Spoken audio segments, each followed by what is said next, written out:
Welcome to another Couch Combat devlog. Couch Combat is an indie split-screen FPS that I'm developing in Unity, and in this devlog, I'm completing the second area of the game, which just so happens to be a cyberpunk city. Okay, so I guess city is a bit much. The game I'm developing takes place on small floating stages, but Cyberpunk Hamlet doesn't sound nearly as good. Last devlog I had just begun to start the process of making the Outrun stages in Couch Combat. These stages have all sorts of new stuff, like wall running walls, jump pads, and lots of neon lights. I'm shooting for 8 stages in total, and I'm currently at 4, so I think it's about time to start. If you are interested in following the development of this game, then be sure to subscribe, and also wishlist it on Steam to get it whenever I release it. And I'm just gonna get right into making these stages, because that's the main thing I need to do.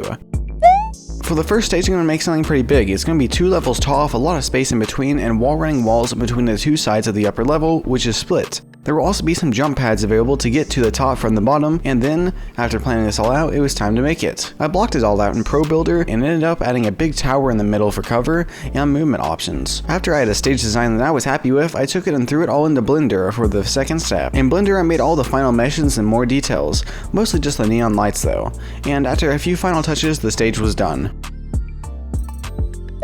For stage 6, I decided to go with the tried and somewhat true method of just having a bunch of islands to jump in between. I sketched it all out and made sure that there were approximately 15,000 different routes that you could take around the stage at any given point. Then I got to work. First Pro Builder, then Blender, then done. While I am partially skipping over this stage just to make the video a little bit less repetitive, this stage actually took me much less time to make than the others, so it's kind of accurate. I decided to make stage 7 large and flat, and I also made it take the shape of a road that goes through the center of it. After making a very basic sketch, I started to block it out. This one changed a pretty large amount during the process of pro building. Is that a word? Anyways, I added more and more stuff to try to keep it from feeling too empty, and finally, I finalized it in Blender. But at this point, I was beginning to realize that I'd been building all these stages with like 3 unique pieces. So I sat down and put together a bunch more props in Blender.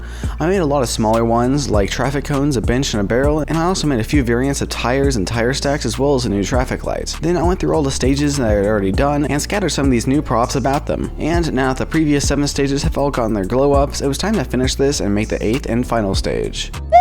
And for the 8th stage, I had an absolutely crazy idea. I made a bridge. It was kind of crazy that it took me until the 8th stage to make a big bridge, but I boxed it out, 3D modeled it all, and decorated it with a few of the beautiful new props I have laying around. At this point, the Outrun stages were all but done. The only thing I really have left to do, which I didn't actually get to during this devlog, was fixing the jump pad. It's still incredibly inconsistent, so I need to get that looked at.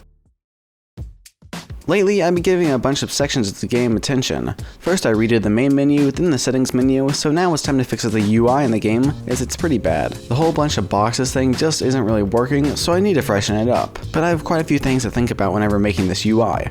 First off, and most importantly, I need to make it very readable. In a 4-player split screen, you get half the screen space that you usually get for UI, and generally you'll be further away from the screen as it's probably on a TV or something. I'm going to try to account for this by keeping the UI as simple as I can. Other things I want to keep in mind whenever making this UI is how much it obscures your view of the game, and also how much you have to move your eyes around to keep track of things like ammo and health, and also how well it goes to the overall style of the game and the UI. After looking around some online and sketching, I prototyped the HUD in Photoshop. It is very simple and straightforward, and I think that's perfect. It's also all at the bottom of your view, so it won't obscure as much of your view, and it's also composed of just a few pieces. First off, and most importantly, your health. The health bar stands out as the brightest colored thing on the screen, and I also plan on coloring the health bar based on your character's color.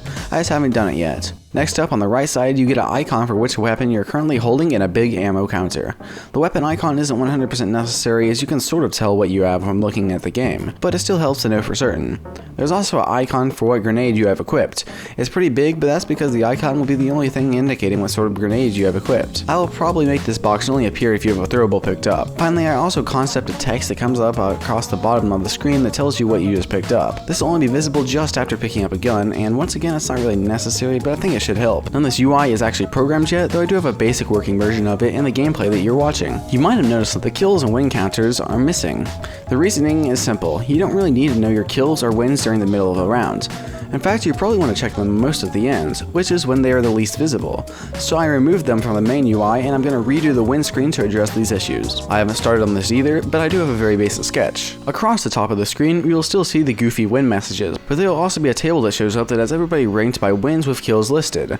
I'm also going to make your screen go black after death and have a message saying who kills you, and I'll make sure it spruces up with animation so it looks nice. And the last thing I'm going to talk about in this devlog is just some future plans for this channel and game. First off, the next few months of development for this game are planned to go a bit like this. First off, I'll finish off the new HUD. Then I'll redo every app and animation in the game, and I'll make some simple new game modes for the game. I'm hoping to get an initial release for the game out by maybe the end of this year, but it might be a bit later as I still have a lot to do. As for the channel, I'm currently working on a bit of a visual overhaul which will probably be around by the next video. You've definitely noticed that I've been making some different videos lately, and I'm going to keep experimenting and trying to find out what I want to do. But know that Couch Combat isn't going anywhere. I just might be throwing a few more video essays at you in the future. Thanks for watching, bye.